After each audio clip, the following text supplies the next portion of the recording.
สิงโตนะครูครับไปเรียกคนธรรมจักรมาครับครู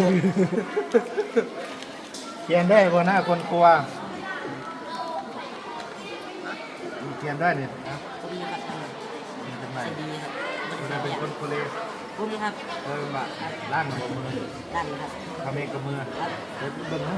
โอ้ยเศษพริกยังติดมืออยู่เลยวันน่ะ ผมเลยครับผมเป็นคน เอาใบนั้นมามันต้องเอาช้อนมาเนี่ย ซ่อนผมมีครับ นะ ผมมีใครออกมาเลยครับกู เดี๋ยวจะลองชิมลองดู กินเยอะนะครับ